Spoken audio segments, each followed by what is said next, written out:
Guys, one of the reasons why white privilege and white hegemony is under attack so much from the far left super liberals is because they see that as the biggest roadblock in the way of full-blown communism / Marxism being introduced into the United States. And this is why the liberal media tries so hard to go after the so-called conservative. And to be quite honest with you here, as a black man, they don't even see us as a threat. That's why they try to work through black women to try to keep black men in our place, because they don't even see us as a threat at all. Hence why they go directly after the white male. Now, part of the line of attack is in the school system. You have to teach people from a really young age to check your privilege and to realize that you are white. And because you are white, by definition, you are racist. You may not know you're racist, but you are unconsciously racist. This is something that I've learned in college, not just in class, but also through other friends who are white. The liberal white truly does believe that they are unconsciously racist and that they need to constantly be trying to make sure they're not being racist. Okay, this is what they're using our taxpayer dollars to teach kids in school. But before we get into that, my name is Greg Foreman and you're watching A Black Conservative Perspective. Make sure you like, comment, and subscribe. Most importantly, share A Black Conservative Perspective, aka a leftist worst nightmare. You can also follow me on Twitter at gforemanbcp. Let's get it. All right, guys. So there was a great article in the New York Post about how a San Diego school district held, quote, white privilege training and told teachers you are racist. A school district in San Diego held, quote, white privilege training for teachers in which they were told, quote, you are racist, and asked to commit to being, quote, anti-racist in the classroom, according to the report. Now, obviously, what this really means is you should be racist towards white people in order to be anti-racist. That's essentially what that means in a nutshell.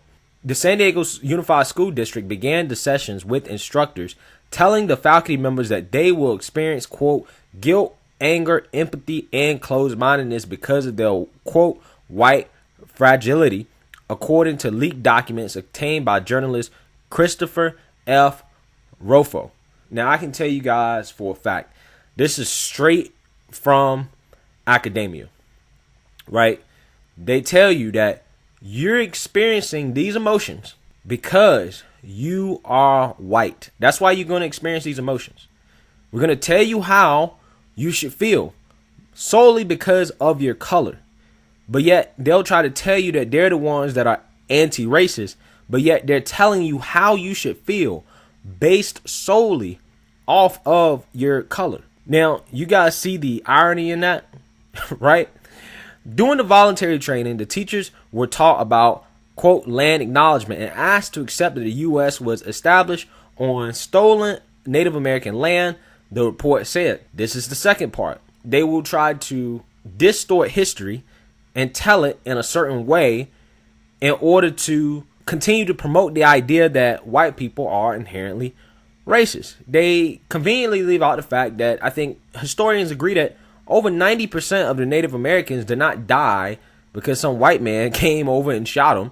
They died from disease. So even if white people came over and were as friendly and as peaceful as they could be, which both sides were hostile, right, in a lot of circumstances, but even if they were friendly as they could be, a lot of Native Americans would have died solely from contact and disease. Okay? But they conveniently leave that out because that doesn't fit the narrative. They also learned about the teachings of, quote, white fragility, author Robin DiAngelo, and, quote, Be Anti-Racist, a journal for awareness, reflection, and action by Ibram X. Ken. After watching clips of the two authors, the trainers reportedly told the group that, quote, you are racist and, quote, upholding racist ideas, structures, and policies. Again, solely based off of race. You've come to these conclusions.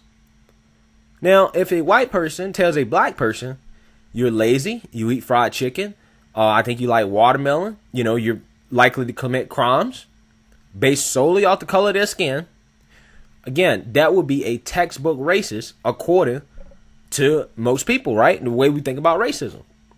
But apparently telling a white person that you're racist and that you hold ideas, structures, and policies that are also racist, and you're a part of the so-called systemically racist system, apparently that is not racist.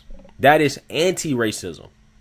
This is the narrative that they tell you, right? And it doesn't even make sense on face value, but these people claim to be the smartest people in the room and that they know so much. The group was challenged to become, quote, anti-racist in the classroom, as well as, quote, confront and examine their white privilege and, quote, teach others to see their privilege, according to the report. Again, this is a folly in academia where they believe that you can experience something that is impossible for you to experience. Even if you believe in white privilege, right? It is impossible for a white person to see their privilege solely in virtue of being white, right? If you're white and you're in the dominant group or dominant subgroup, whatever you want to call it, the majority, yes, it's going to be damn near impossible for you to see your privilege. It's going to be impossible, right? So trying to tell people they have privilege and trying to get them to see it is a waste of time. And a lot of people will argue that if you look at it from a class perspective, which is the perspective that I like to look at, the only privilege that actually exists is rich privilege. The more resources that you were born with, right? The more money that your family has, the easier you're going to have it in life, regardless of your race. Nobody can sit here and tell me that the Kardashian kids are not going to have great lives. Nobody can tell me that LeBron's kids are not going to have great lives. Nobody can tell me that any black child born in America that is born in the upper middle class or is rich is going to have the so-called black experience in America. That's just not. They're going to have the rich experience in America. And then once people understand that, they'll understand that all this anti-racism stuff is really a mirage in order for you to forget the fact that what really matters in life, right, in terms of privilege, is getting the money, right? That's what really matters. But the school district said hundreds of teachers chose to attend the professional development session, which was based on the teachings from author Annalise A. Singh's, quote, racial healing handbook. Quote, we are a majority minority district with a majority white teacher workforce. The ability to hold honest conversations about race with grace is important, which is why we offer the training and why so many teachers elected to enroll, a district spokesperson said in a statement. Quote, our students benefit from being able to talk about race and other difficult issues, regardless of their background. Most of all, we believe very open and sincere conversation about race, no matter how it begins, provides an opportunity to learn from one another, for hearts to open and for minds to grow, the spokesperson said. I disagree there because I believe ultimately the race conversation leads to nowhere. There is no solution to it.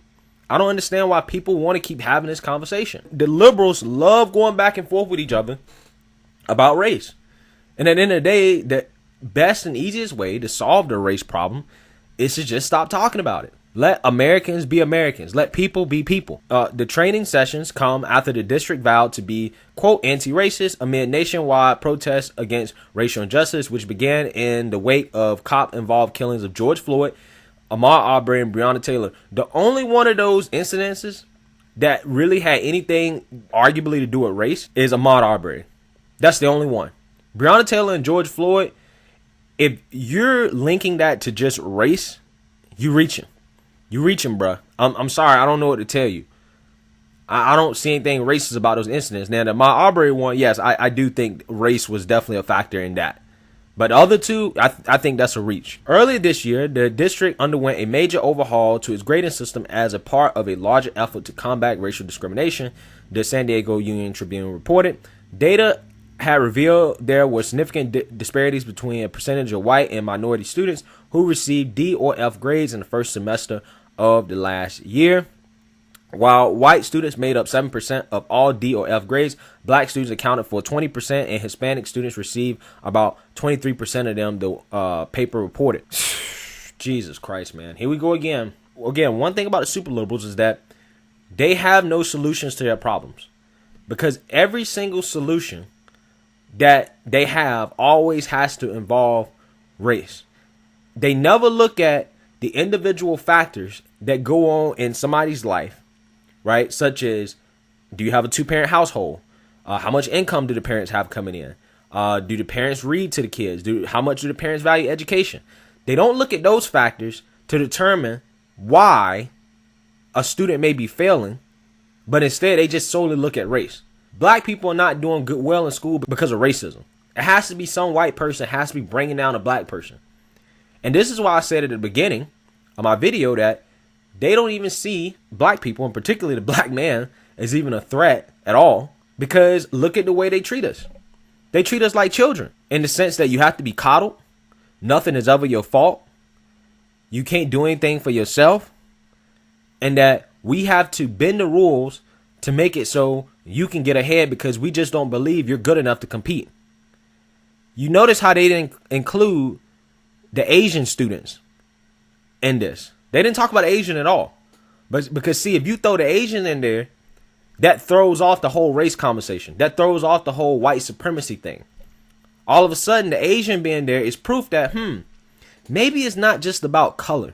Maybe it's about culture. Maybe culture plays a factor into how well somebody does in school. Maybe their parents' values and their beliefs and how much time and investment they put into their children plays a huge role in the academic achievement of a child. But that's not the narrative they want. They want the narrative that you're doing bad because some white person is holding you back solely based off your skin color, so that taxpayers can continue to pay for these useless programs and these consultants who are career and lifelong victimhood pushers and solely are employed based off of black people playing the victim. That's it. That's it. That's all it's about, because if they actually came up with a real solution, they would no longer be employed. They would no longer be employed. Wouldn't be useful. These guys would sell no books. They would have no voice. They'll be nobodies. So you can't come up with a real solution. You can't talk about two-parent households. You can't talk about black fathers. You can't talk about, the parents' responsibility in terms of child's educational treatment. It has to be something that the government can fix. The government has to be able to fix it. Got to be the government. But ultimately, they're going to find out. Maybe they will, maybe they won't. Maybe they already know. I'm pretty sure they do. This is not a problem that the government can fix. This is a problem that only can be fixed in the household. And most likely, they already know this.